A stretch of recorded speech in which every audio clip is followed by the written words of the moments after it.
Hi, it's me, Erica, again, doing another video about the haunting history of Gore Orphanage and Swift's Hollow while doing makeup, of course. I got a tablet, that's all the notes and stuff on it.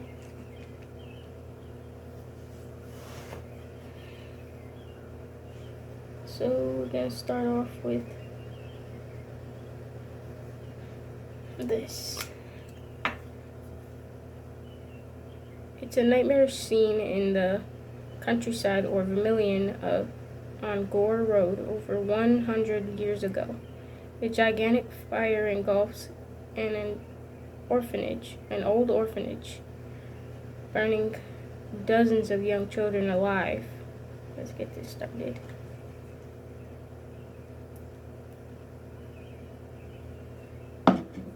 Desperate to escape the inferno.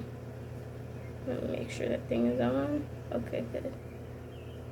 Desperate to escape the inferno, the children on the second floor found the stairs blocked by flames.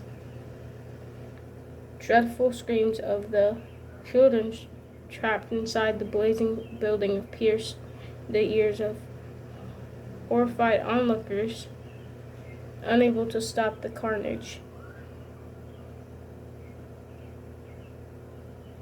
Make sure I got all this on before I continue reading. I don't even know where I'm at.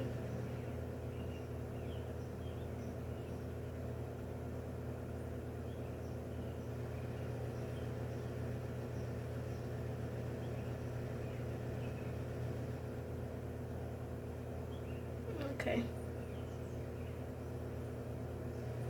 I got this.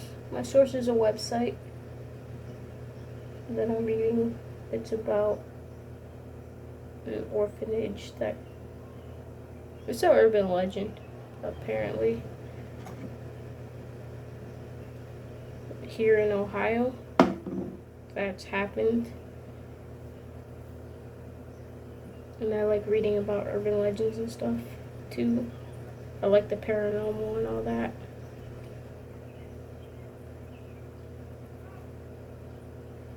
Yeah, this is what I'm gonna do. I'm gonna do one product and then read and then do another product after a paragraph or so.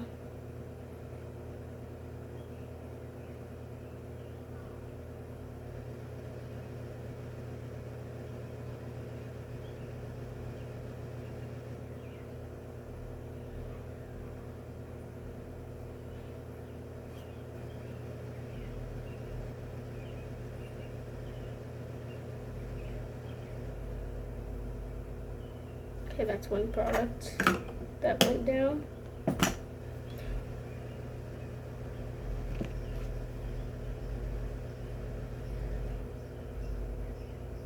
The children on the second floor found the stairs blocked by flames. Dreadful screams of the children trapped inside the blazing building pierced the ears of horrified onlookers, unable to stop the carnage. Sorry, I read back. Deadly destruction continues until the screams finally fall silent, and the only sound that lingers is the crackling and roaring of the hellish flames. The smoke ascends into the night sky, carrying with it the souls of over 100 poor orphan children. The building is soon reduced to a pile of glowing embers, with only a remnant of the foundation and stone pillars forever preserved for future generations to happen upon. The next product, because I know where I'm at now. Let's see. Concealer.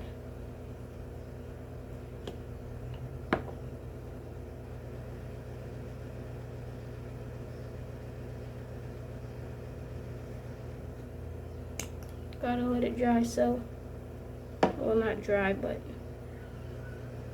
I don't know what it's called when you have to let it sit there and all that.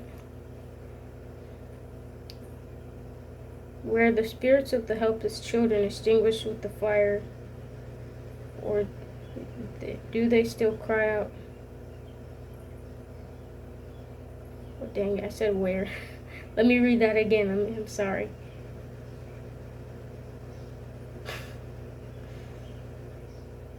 Were the spirits of the helpless children extinguished with the flames, or do they still cry out in the middle of the night from beyond the grave?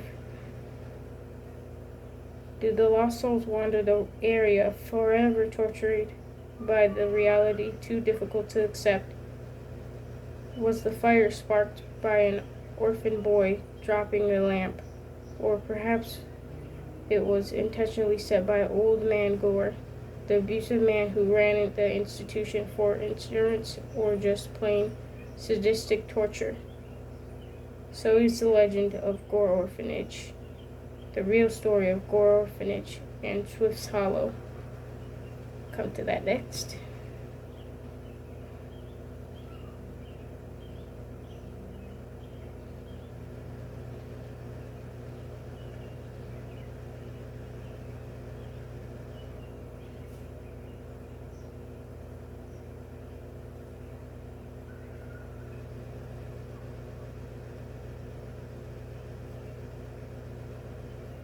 There, I look kind of white.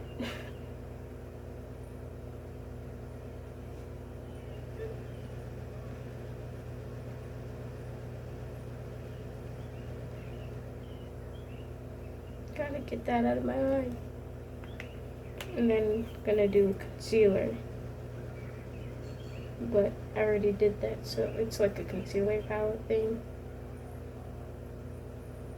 So I'm gonna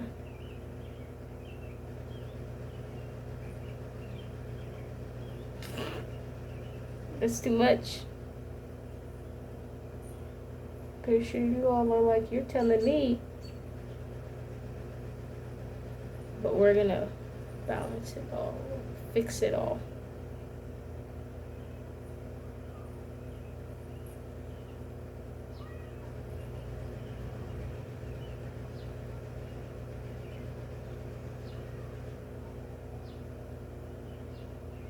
We're gonna fix all this and make sure we're still onto the urban legends. Okay, we gotta squeeze this.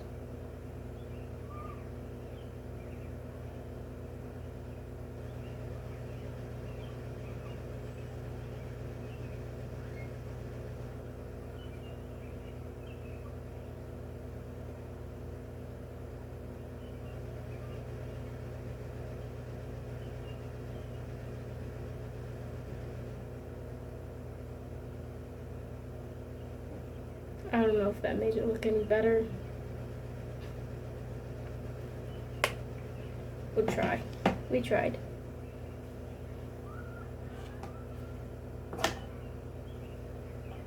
Okay.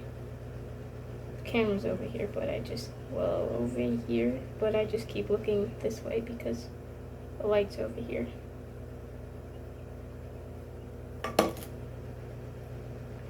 Now on to this.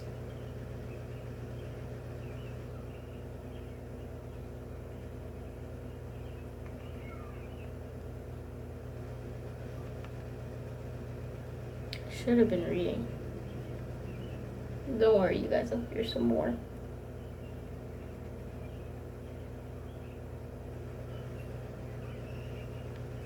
I'll get better and better at it as I go through the videos.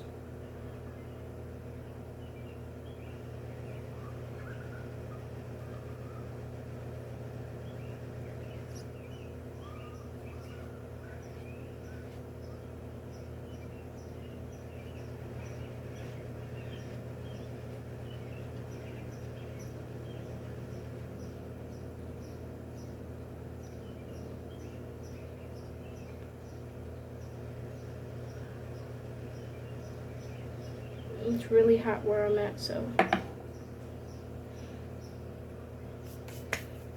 yeah, bear with me. For over a century, visitors to Gore Orphanage Road have reported strange experiences of glowing lights, apparitions, and chilling cries of unseen children. The area is said to be one of the most haunted locations in Ohio, despite the inaccuracies of the Gore Orphanage legend. The true tale of the institution and the Swift's Hollow Mansion are more haunting than fiction. Over the course of time, three tales of terror have been woven into one horrific legend of torture. Well, and terror too, I'm pretty sure. Fire and the paranormal.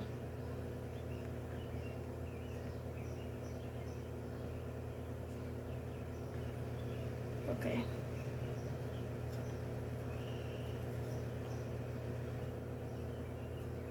No, we're not going to leave that in there. But we're not going to waste this product either. And it is hot, so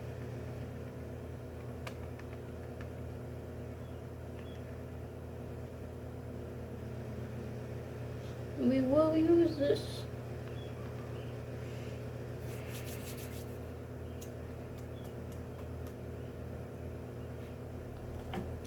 Let's not get dehydrated here. Use a little bit of water.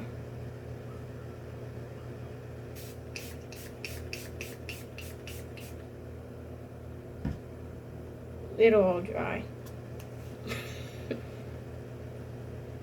While it dries, you can continue reading. The Light of Hope. The actual name of the orphanage was established in 1902 by a religious zealot named Reverend Johann, or I think it's Johann, I don't know, Sprunger. The orphanage was located on Gore Road. The road was originally laid out along the borderline dividing Lorain County from its western neighborhood, Huron County. When a surveying error was discovered, a thin strip of land resembling the Gore of address had an annexed to Lorain. Due to the popular association of the institution with the road, the name of the street came to be known as Gore Orphanage Road, a fitting name for the location of a now infamous. It's supposed to be said infamous. Of a now infamous. Let's find where I was at. Orphanage with a hellish history. Okay. So what's next? Get this dry because it didn't finish drying.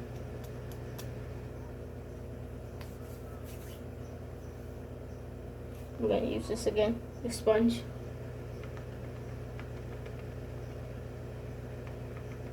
And help it dry faster.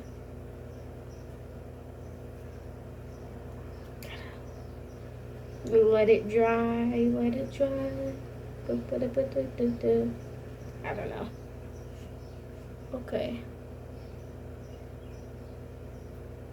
That didn't help. Okay, so now we're gonna go on to blush. And there's an ant. I don't like ants. They come in from the window.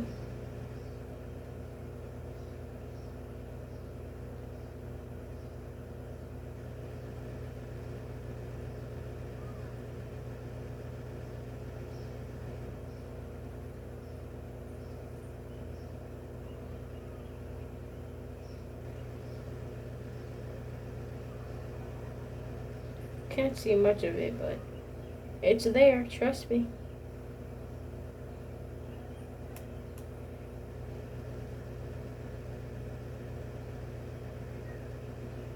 There, now you can see it.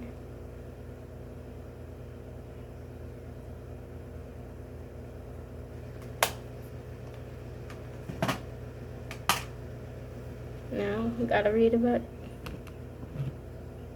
Johann Sprunger. Johann Sprunger and his wife Katharina moved to the Vermilion area after their former orphanage in the Burney, Indiana, was destroyed by fire. Katharina was the daughter of Christian P. Sprunger, though no explanation has ever been given regarding Katharina's surname being the same as her husband. A diary of a worker at the former Light of Hope orphanage in Burney states that the sister orphanage was run by brother and sister Sprunger. 3 orphan girls were reported to have perished in the original Light of Hope fire. 2 of Sprunger's former Indiana businesses had also ended by fire. That's already a lot of fires there. Prior to moving to Ohio, the couple had also lost their 7-year-old daughter. I don't know how to read this, but I'll try. Hiligonda. Hiligonda. I don't know. And a son, Edmund, died at birth. The deaths appear to spark a passionate obsession for religious pursuits in the couple. And then it shows a picture.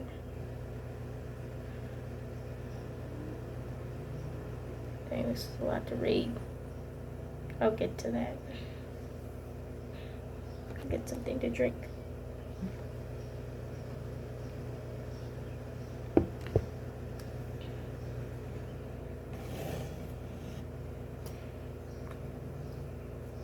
Now back into eyeshadow. I promise I'm getting some more eyeshadow. But right now we're going to be using Blue Blood and Bloodlust. We're going to make some good looks with this, okay? Promise. But then I have to not forget to do this. But if I forget, I'm sorry.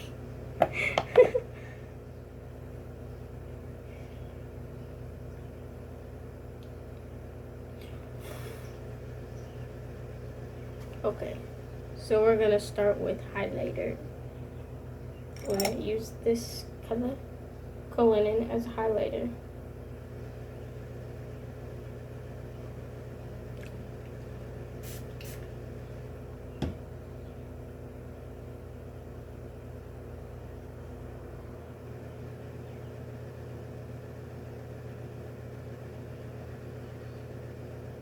Make them cheeks highlight.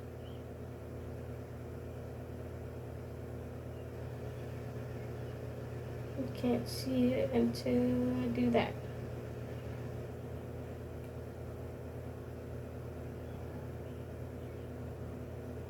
Just spray more water on it.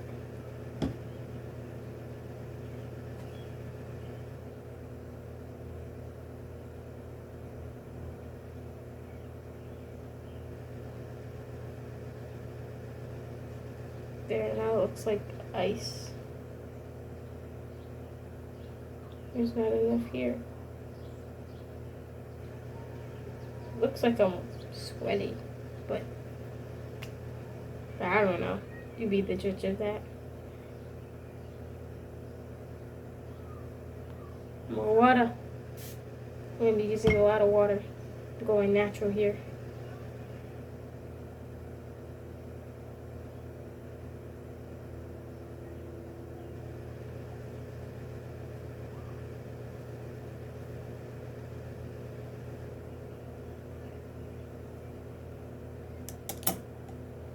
Okay, that should give me a good highlight. That was the shade Cullinan, which is one of the most expensive diamonds, by the way, because that's what I heard from on his review of this, I think it was a review. No, it was his review. Okay, next color. We're gonna go into ocean ice later because still need to put on a base.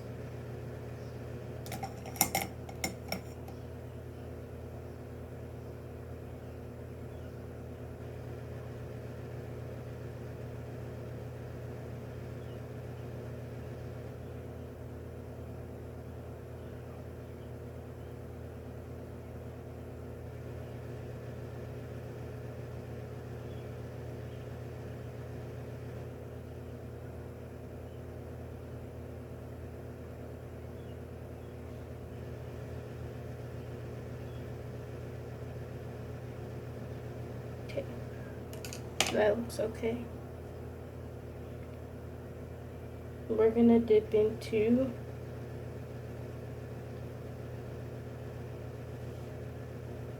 Undertaker.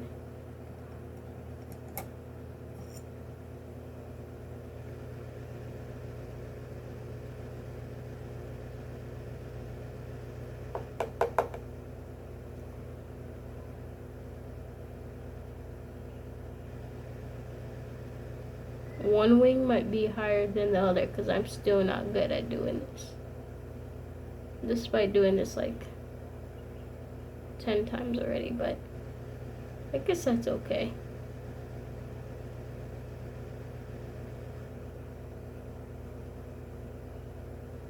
I'm gonna do one eye right now, then read, then do the other eye.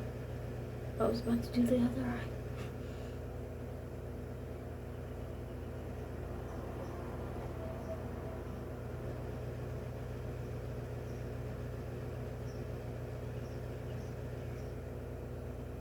It looks blackish,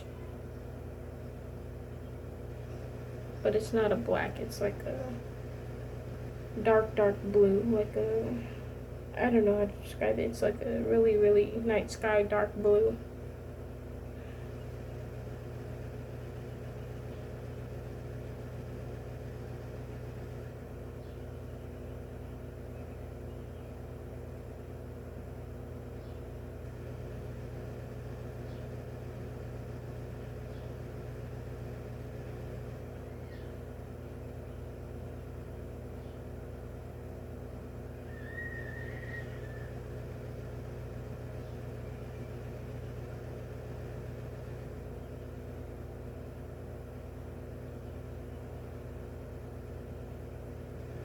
Okay, that's an okay eye.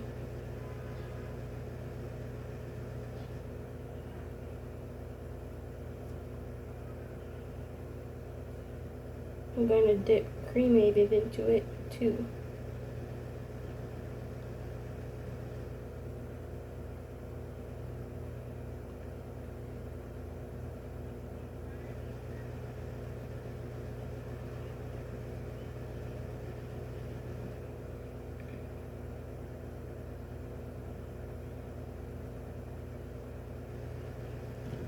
Okay. So that's half an eye done. Let's get back to the story. The new orphanage site just outside of Vermilion consisted of 4 sets of farm buildings and covered 543 acres. An abandoned mansion was also located on the property. The once magnificent Greek Revival House was built in the mid-19th century by Joseph Swift, a successful farmer. Its many rooms were appointed by with elaborate furnishings, ornate woodwork, marble columns, and other lavish decorations. But to the Swift mansion soon became bad luck.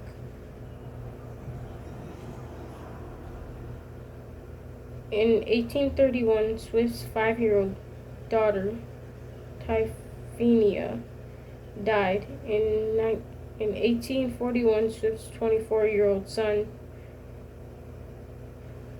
Heman, also died.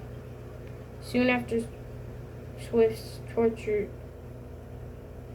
Soon after Swift's fortunes dried up due to poor investments in the railroad business, he sold the home to Nicholas Wilbur, a renowned spiritualist. Mysterious rituals and seances were said to be held regularly in the secluded mansion home, conjuring up the spirits of deceased children. The ghosts of children were said to appear frequently at the seances held in a special room of the home. Wilbur's children were rumored to be psychic and could communicate with the ghosts of dead children, while records and gravestones claim the 4 Wilbur grandchildren died from a diphtheria epidemic at the Wilburs. After the Wilburs moved from the home, residents insisted that they died at the Swift mansion and were buried there. The home was abandoned in 1901, and teenagers almost immediately began taking trips to the site, daring each other to enter the infamous haunted home. Now it's on to the next eyeshadow color. Forgot to put these back in here.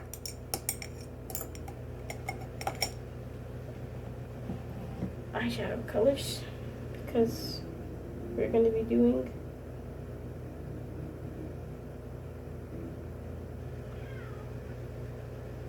Blue Monday at the bottom. I erased the lightning bolt. I loved it.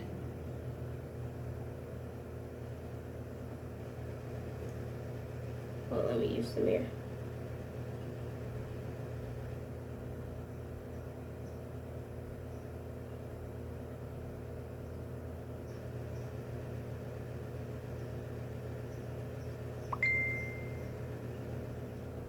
That's another message I got.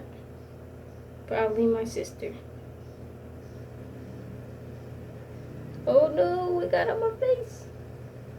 I was about to do the other eye again.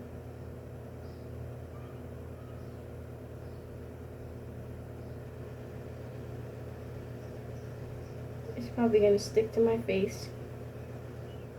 Because it's all wet from the water. Hope it's not coming off. Oh well. Yeah, it's my sister.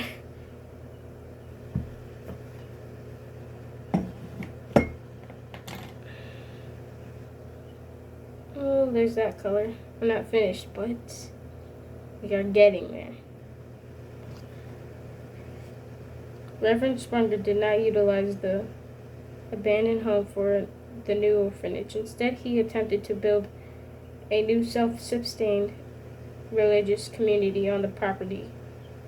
And he and his co-workers were devout, Bible-believing Christian people. A chapel room was located in the boys' schoolhouse for frequent religious ceremonies. Up to 120 children were inmates of the orphanage at one time. Boys lived at a farmhouse called the Hughes Farm, and the girls at the Howard Farm. The orphanage also housed a small printing press used to print their own school books, as well as a paper entitled Light of Hope. Let me check this message real quick. I'm back. All she said was yup.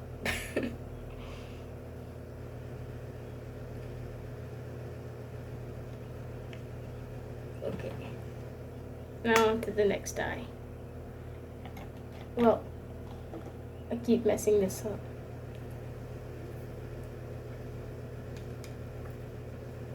We're on to ocean ice.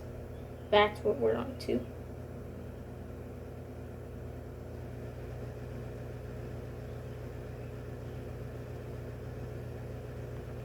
We're going to spray it because We need the color to stay on there and the sparkliness.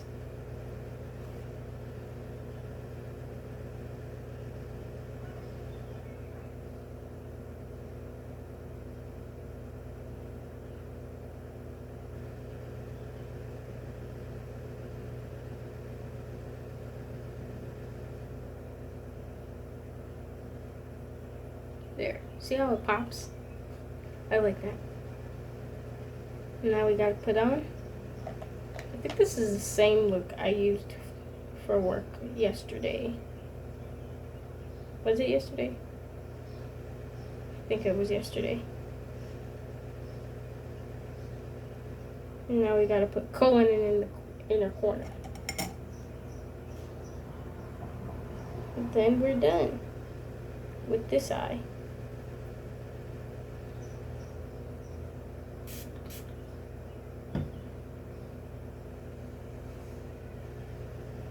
Watch it just beam out of my eyes. You can see that just pop right out.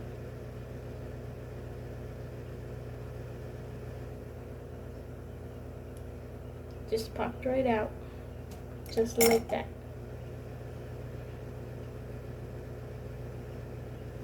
There we go. Now we're going to continue reading. And then do the other eye.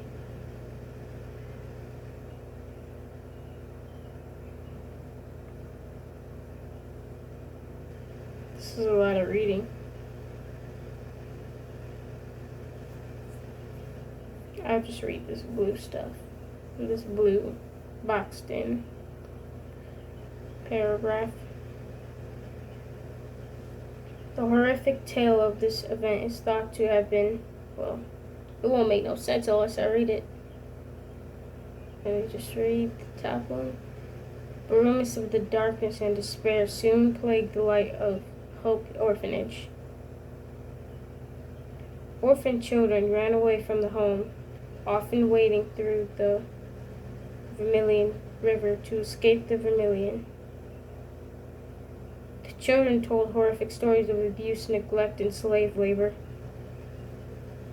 The children were said to eat a diet of calves' lungs, hog heads, and sick cattle. If they were fed at all, corn was boiled in the same pot used to boil soiled underwear, although there were cows on the farm. Children were said to often be given butter once a week and occasionally pepper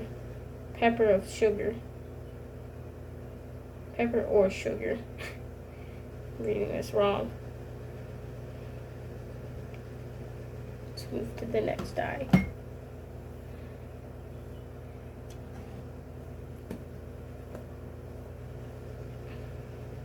I'm going to mess this eye up because that's usually what happens.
Okay, there's that.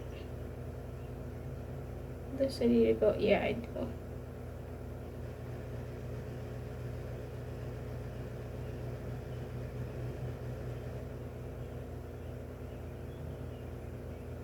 Get a little bit of cremated.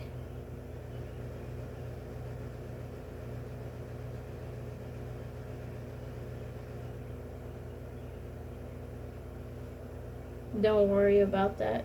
The blue will still show up.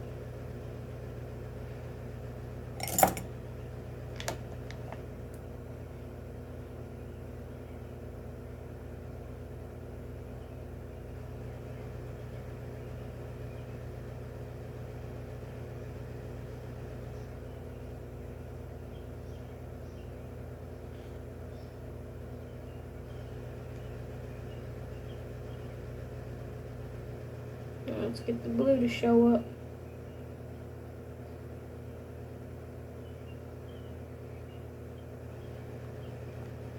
Some agua.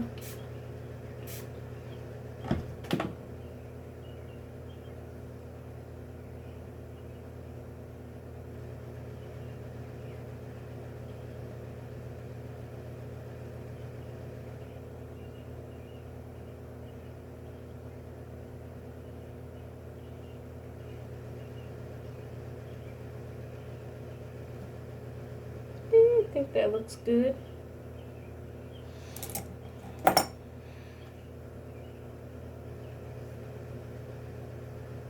That looks alright.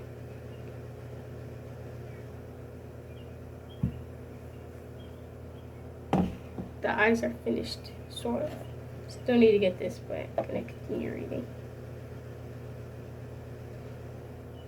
The children's rooms were infested with rats and vermin.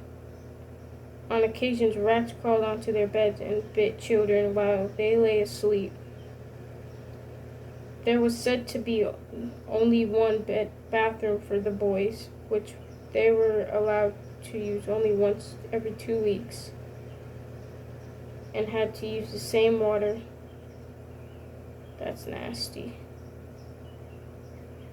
Children told stories of Sprunger and the farm overseers beating them with a strap until great raw welts appeared on their bodies. Sprunger would also run out the inmates of the home to the neighboring farmers. Illnesses and disease were alleged to be treated only by prayers. What the hell is that going to do? Witnesses stated that children received a lack of regular schooling. In 1909, an investigation was conducted, but because the state of Ohio had no laws or regulations pertaining to the operation of such institutions, nothing formally could be done about conditions at the orphanage. Sprungers admitted to much of the allegations against them. That just sucks. Continue reading a little bit. Need to get these eyes together.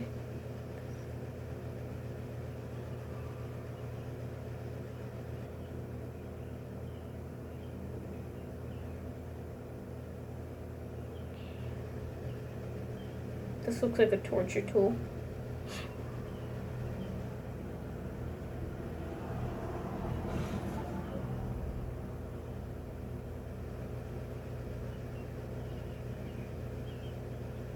Get the other eye.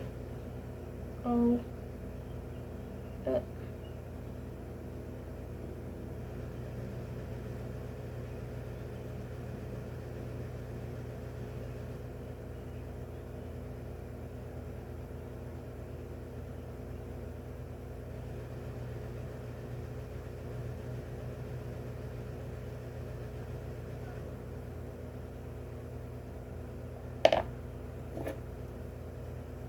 See if this will volume up my eyelashes. I highly doubt it, but it's gonna keep them up.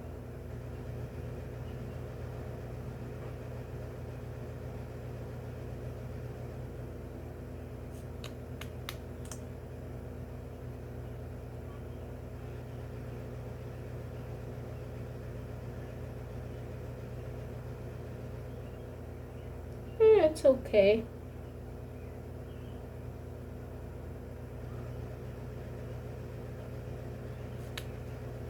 We're gonna put on a lot anyway. There's supposed to be thunderstorms today. That just sucks.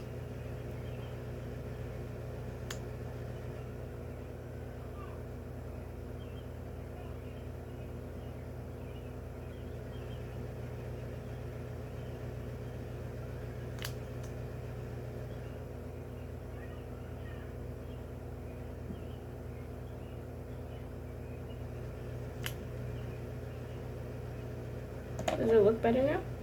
Now that my eyes aren't like down like that? I hope so. Gotta push the eyebrows back. I say I'm about done, but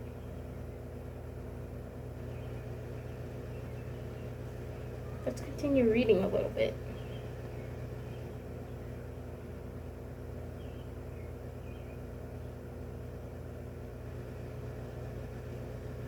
Shortly before the investigation, in 1908, a disaster took place in the town of Collingwood. Not Collingwood, Collinwood.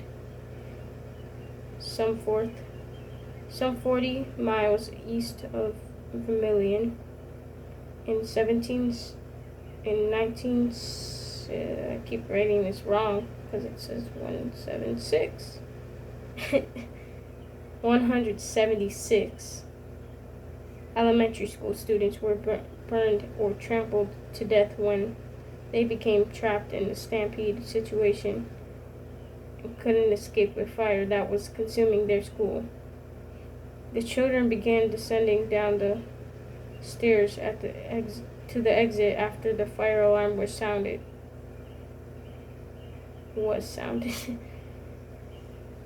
But the front stairwell was blocked by flames, according to witnesses.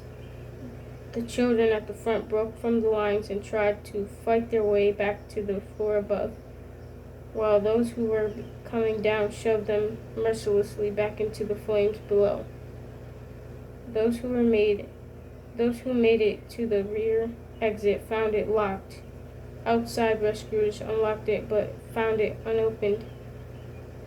opened inward, so it was impossible to move against the press of the dozens of desperate bodies. The fire swept through the hall, springing from one child to another, catching their hair and their dresses of the girls, crying. The cries of the children were dreadful and haunting. The school's janitor, a German-American named Herder, was accused of setting the blaze, though he lost 4 children in the fire and was badly burned trying to rescue one, and for a time he was detained in protective custody to keep residents from lynching him.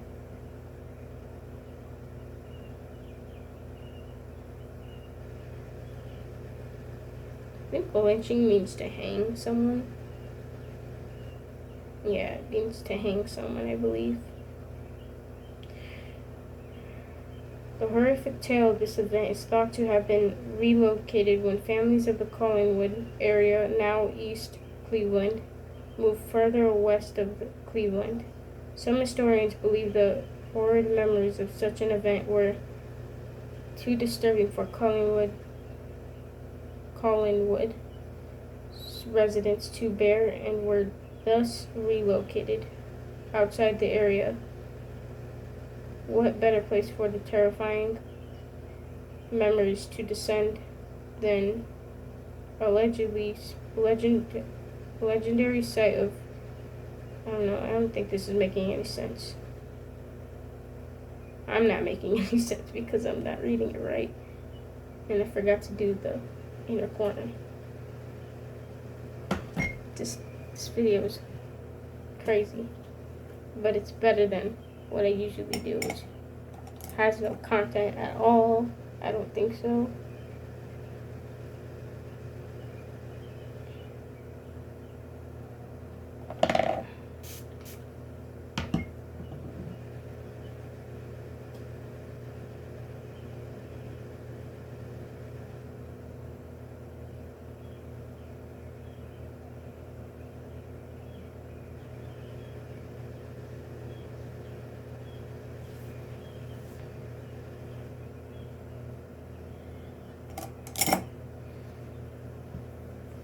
So there's that. I'm about to wrap this video up because I'm kind of tired. But let's see. As a result of the incident, unable to sufficiently guarantee fire safety resources for its residents, the voters approved an annexation of Collinwood into Cleveland within 2 years of the fire.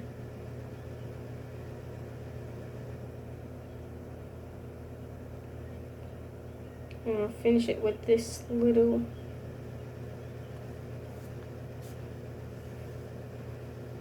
this update of Mr. Sprunger. Mr. Sprunger died 2 years after the investigation, and the doors to the orphanage permanently closed in July of 1916 after years of financial troubles. Pelham Hooker Blossom of Cleveland bought the orphanage property, leased it to farmers for a period, then finally sold the land. The Hughes house is all the remains of Sprunger property. Part of orphanage buildings burned, and the rest were torn down.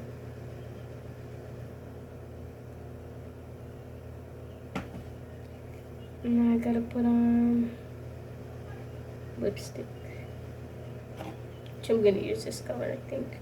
Should I? I think I should use this nude.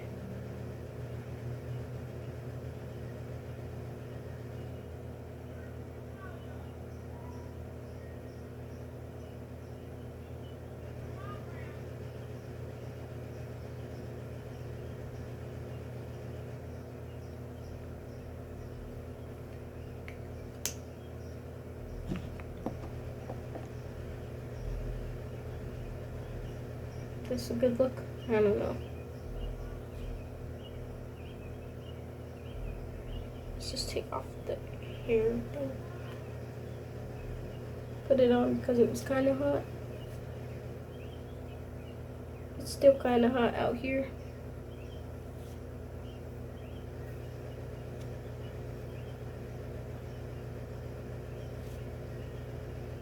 There. That's how the hair looks.